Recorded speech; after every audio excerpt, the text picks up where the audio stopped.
नमस्कार। मैंने पिछले वीडियो में आपको चीन की कला के बारे में बताया था, उससे आगे बताना चाहूँगा।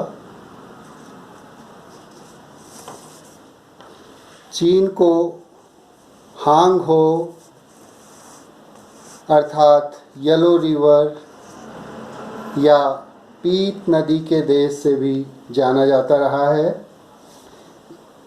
इसीलिए यहाँ की मानव जाति को पीले मानव की जाति भी कहते हैं।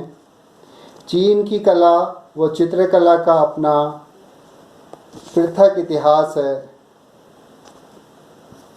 चीन के पाषाण कालीन मानव को पीकिंग मानव भी कहते हैं। नवपाषाण काल के उपरांत यांग साओ काल, जिसे उत्तर पाषाण काल भी कहते हैं, यहाँ से प्राप्त सामग्री में ज्यामितीय आकृतियाँ जैसे कोण, चतुर्भुज, त्रिभुज, परस्पर कटी वक्र रेखाएं, आरी के दांत सी रेखाएं, दो तुम्बी के अतिरिक्त ज्यामिति विधि से ही मिलती हुई मानव आकृतियाँ, कीड़े मकोड़े आदि दिखाई देती हैं। यहीं से चीनी लिपि की शुरुआत भी जान पड़ती है। यांग साओ काल सभ्यता के प्राप्त अवशेषों में कुल्हाड़ियों के फाल, कांसे के उपकरण, जेट पत्थर में उत्कीर्ण मुख, कछुए के अंडों तथा हड्डियों में खुरेचे गए चिन्ह आदि दिखाई देते हैं। जिंगडको नामक वृक्ष को चीनी लोग बड़ा ही पवित्र मानते हैं। मकर या ब्याल से इतर चीनी मकर अथवा उनकी भाषा में केयुई और ड्रैगन एक प्रकार की छिपकली से विकसित रूप, जिसे पूर्व में मछली तथा बाद में मकर, जिसके दो पैर तथा दो पंख लगाकर भी अनेक रूप बनाए जाते थे, और अंत में ये ड्रैगन वहाँ का राजकीय चिन्ह भी बना। चीन की कला में बौद्ध चित्रकला का प्रभाव रहा। सुई काल में जो 581 से 618 ईस्वी के मध्य मानी जाती है, चीन की तुंग, हांग, युनकांग व लुंगमेन गुफाओं में ऐसे चित्र दिखाई देते हैं। बौद्ध धर्म गौतम बुद्ध के बौद्ध गया में ज्ञान प्राप्ति से सारनाथ में दिए गए प्रथम उपदेश व निर्वाण के उपरांत परंपरागत रूप से उपजा ज्ञान, धर्म, कला और दर्शन है। उनके निर्वाण को महापरिनिर्वाण कहा जाता है, जो 483 ईसा पूर्व कुशीनगर भारत में हुआ तथा उनका जन्म 563 ईसा पूर्व लुम्बिनी में हुआ। परंपरागत रूप से बौद्ध धर्म के संरक्षण, संवर्धन व प्रचार प्रसार में सम्राटों, बोधिसत्व, बौद्ध भिक्षुओं तथा कलाकारों का बड़ा योगदान रहा है। कलाकारों द्वारा ही बौद्ध की विभिन्न रूपों में बड़ी व छोटी अनेक मूर्तियां बनाकर लोगों को इस ओर आकर्षित किया गया। कलाकार ने ही अनेक चित्राकृतियां, स्क्रोल, भित्तियां आदि पर उन्हें चित्रित कर और सुलेखित कर बौद्ध धर्म के विभिन्न रूपों को फैलाया। चित्रकारों द्वारा बनाए गए चित्रों को बौद्ध भिक्षु अपने साथ रखते तथा आवश्यकता अनुसार उनका प्रयोग करते थे। वे जहाँ जाते लोगों को उन्हें दिखाते थे। हीनयान तथा महायान बौद्ध धर्म के दो दर्शन हैं जो उनके निर्वाण के उपरांत उभरे। हीनयान किसी भी प्रकार की पूजा या उपासना में विश्वास नहीं रखते। उनका मानना है कि शाश्वत सुख स्वयं के प्रयास से ही संभव है, जबकि महायान इसका विपरीत है। हीनयान तथा महायान को पूर्व में क्रमशः हीन सांघिक तथा महासांघिक कहा जाता था। ये नाम भगवान बुद्ध के निर्वाण के 100 वर्षों बाद वैशाली में संपन्न बौद्ध संगीति में थेर भिक्षुओं द्वारा दिए गए थे। थेर भिक्षु स्वयं में हीनयान से संबंधित थे। हीनयान को थेरवाद तथा स्थिरवाद भी कहते हैं।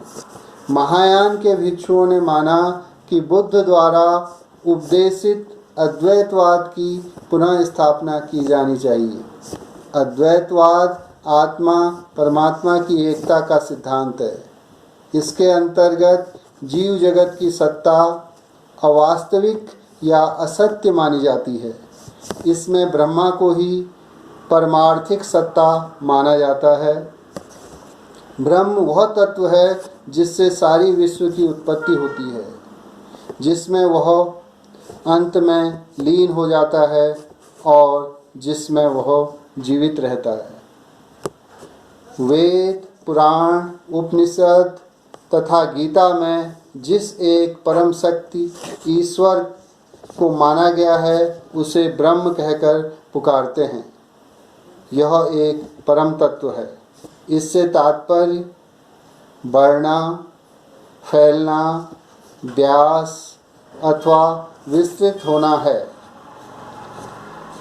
बढ़ने, फैलाने तथा विस्तृत होने की भावना से ही महायान बौद्ध धर्म प्रभावित हुआ और इसका प्रचार प्रसार भारत में ही नहीं अपितु भारत से बाहर भी विभिन्न देशों में फैला, जो चीन भी पहुंचा और वहां से कोरिया होते हुए जापान तक भी फैला। चीन में अमिताभ बुद्ध के अनेक चित्र बनाए गए। बाद में अवलोकितेश्वर के चित्र बने। अवलोकितेश्वर को धीरे धीरे दया की देवी के रूप में चित्रित किया जाने लगा। अनेक सिर व भुजाओं वाली देवाकृतियाँ भी बनाए जाने लगी। जातक कथाओं तथा बुद्ध स्वर्ग चित्रण ने भी जोर पकड़ा। अवलोकितेश्वर को पद्मपाणि भी कहते हैं। बौद्ध धर्म में बोधिसत्व का बड़ा महत्व है। इसे पद्मपाणि बोधिसत्व भी कहा जाता है। सत्व के लिए प्रबुद्ध ही बोधिसत्व है, ऐसा जो दया से प्रेरित व सभी संवेदनशील प्राणियों के लाभ की सहज इच्छा को बुद्धत्व प्राप्त करने वाला, जगाने वाला तथा जागरण करने वाला हो, उसे बोधिसत्व कहा जाता है, जिसमें अंततः करुणा हो। ऐसी विश्वास भरी मान्यता है कि अवलोकितेश्वर दुखी तथा समस्त प्राणियों के उद्धार के लिए कोई भी रूप धारण कर आ सकते हैं। वे मानते हैं कि इनके इस उद्धार से ही निर्वाण का लाभ संभव है। निर्वाण से तात्पर्य बुझकर भी ज्योतिर्मय होकर अपनी इच्छाओं को फैलाने के लिए प्रेरित संदेश छोड़ना है। प्रायः अवलोकितेश्वर के हाथ में कमल पुष्प सुशोभित रहता है। अवलोकितेश्वर का आत्मिक तेज बड़ा ही बलशाली व आकर्षक दिखाई देता है। बोधिसत्व अवलोकितेश्वर को सीधे खड़ी मुद्रा में 4 हाथ वाला चित्र सोने से भी बनाया गया है। अवलोकितेश्वर बोधिसत्व का 11 सिर तथा 8 भुजाओं के साथ भी दर्शाया गया है। चीन के माउंट जिह्वा अनहुई प्रांत में दया के बोधिसत्व अवलोकितेश्वर की विशाल खड़ी मूर्ति है, जिसके 11 सिर तथा 44 हाथ हैं। 2 हाथ जोड़े हैं जो सामने की ओर हैं। अन्य हाथों में त्रिशूल, भाले, धनुष, चंवर, डमरू, गदा आदि पकड़े हुए हैं। अमिताभ को बुद्ध का ध्यान रूप में देखा जाता है। इसे अमिदा या अमिता अथवा अमितायुष भी कहकर पुकारते हैं। अमितायुष का अर्थ है अनंत जीवन। अमीदा जापानी नाम है जो अपभ्रंश में अमिता हो जाता है। चीन में इसे इमितोफू कहते हैं। मैत्री बुद्ध, जिसे चीन में मिलेफू कहते हैं, संस्कृत के मैत्री शब्द जिसका अर्थ मित्रता है से मैत्री बुद्ध का रूप निकल कर आया है। जापान में इसे मिरोको तथा मंगोलिया में मेदारी कहते हैं। मैत्री बुद्ध की बैठी ताम्र मूर्ति जो 577 व 581 के आसपास की मानी जाती है, न्यूयॉर्क अमेरिका के द ब्रुकलिन म्यूजियम में संग्रहित है। थांग काल में जो 618 ईस्वी से 906 ईस्वी तक रहा, बुद्ध व उन संबंधी चित्रों के आधिक्य के कारण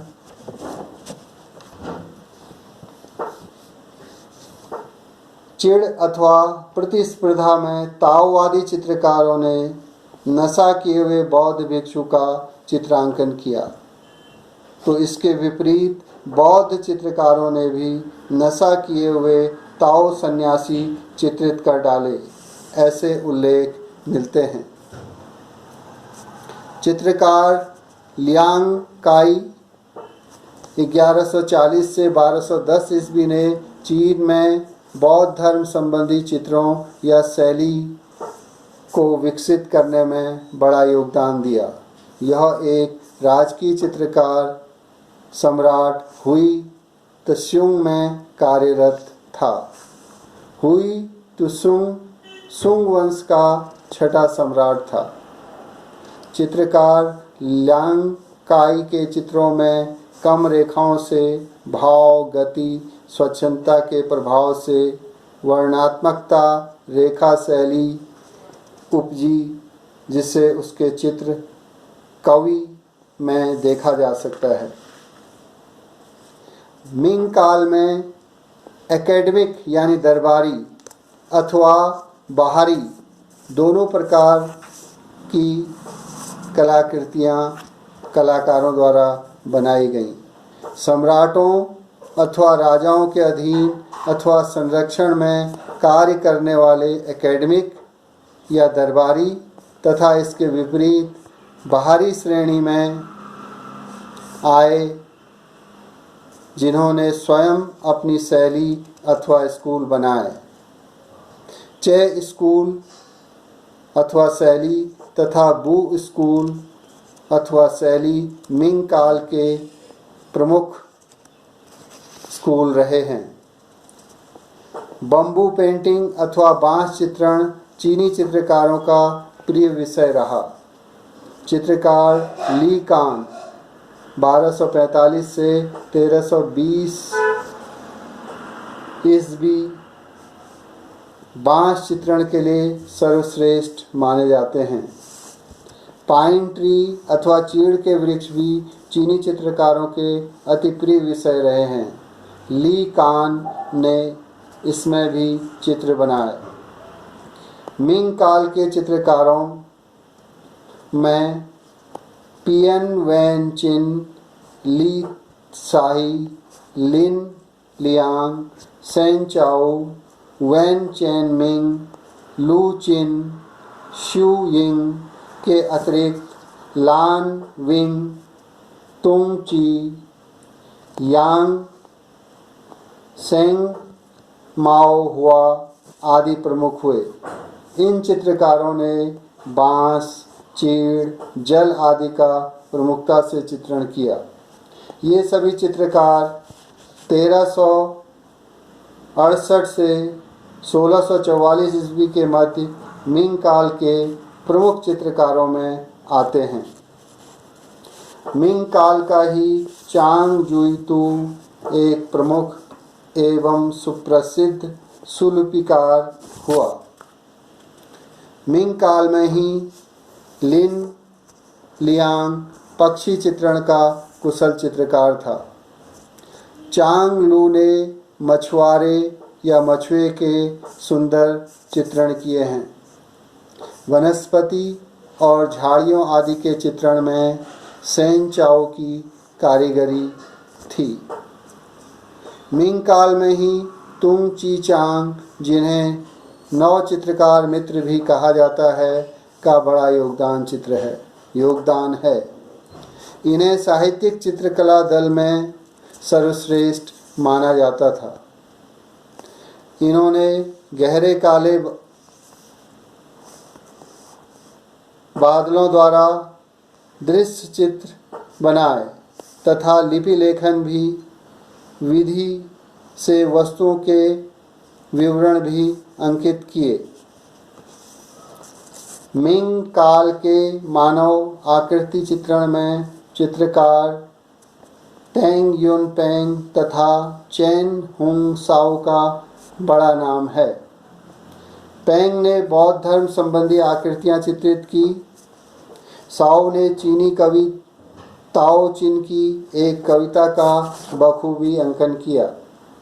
साओ के तथा पेंग दोनों की चित्र आकृतियों में भाव, रंग, कल्पना, हास्य तथा सूक्ष्मता से अंकन सभी का प्रभावशाली समावेश दिखाई देता है। चीन में 1644 से 1912 ईस्वी तक चिंग काल के अंतर्गत कला में ईसाई प्रभाव के कारण वो गति नहीं मिल पाई जिसकी अपेक्षा की जा सकती थी। अनेक स्थान पर कला आंदोलन भी चल रहे थे। लांग सिह निंग एक इटालियन मिशनरी था जो बाद में चीनी बना था।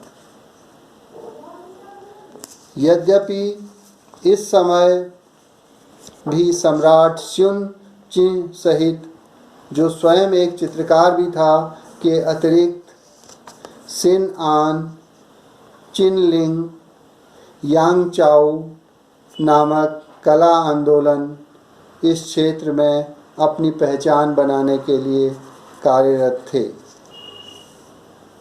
सम्राट चैन लुंग भी एक अच्छा कलाकार था।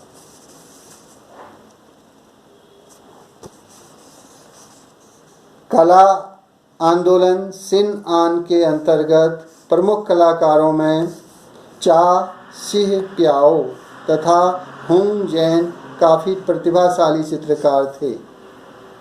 चिन लिंग कला आंदोलन के अंतर्गत फांची व कुंभ सेन प्रसिद्ध चित्रकार थे।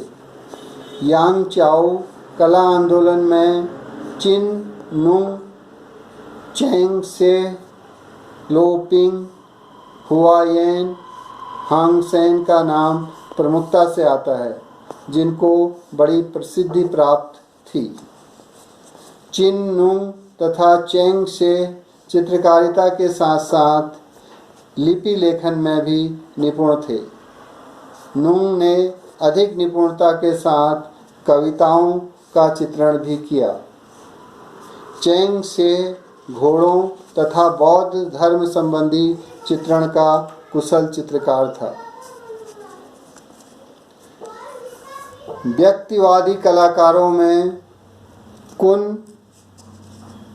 त्सान, सिह ताओ, पाता सान जैन तथा मे चिन के नाम उल्लेखनीय हैं। कुंत सान ने बौद्ध धर्म संबंधी चित्र अधिक बनाए। उसके चित्रों में दृश्य चित्रण भी मिलते हैं। सिह ताओ ने भी बौद्ध धर्म संबंधी एवं दृश्य चित्रण को प्रमुखता से अंकित किया। इनके द्वारा चित्रित लूसान पहाड़ी संबंधी चित्र में चीनी भूदृश्य चित्रण की विशिष्ट छाप दिखाई देती है, जो आज भी विद्यमान है। पाता सान जैन प्राकृतिक चित्रण में निपुण था। इसने पीले रंग को शाही रंग माना था। यह एक ही रंग से मोनोक्रोम कार्य करने में निपुण था। मे चिंग या मे चिन ने परंपराओं को तोड़कर नवीन व व्यक्तिगत शैली की ओर उन्मुखता से कार्य किया। वह चीड़ के वृक्ष तथा इसके वृक्षों से लदा पर्वत बनाने में निपुण था।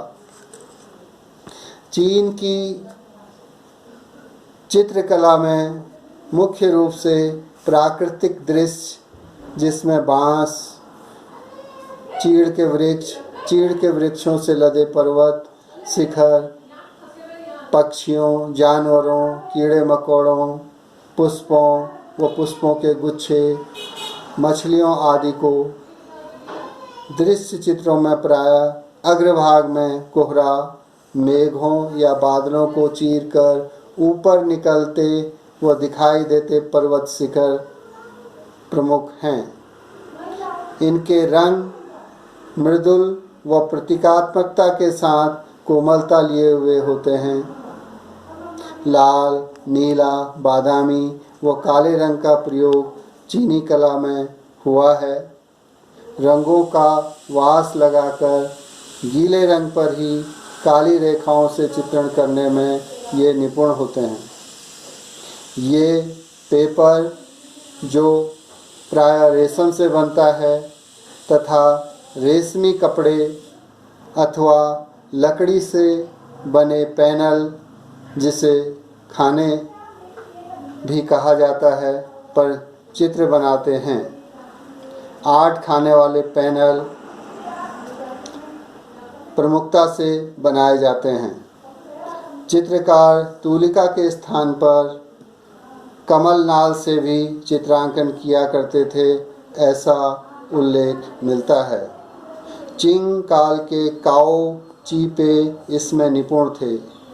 वे अंगुली से भी चित्रकारी कर लेते थे। काओ चीपे बड़े हुए नाखून वाली अंगुली से भी चित्रकारी करना अच्छा मानते थे और किया भी करते थे।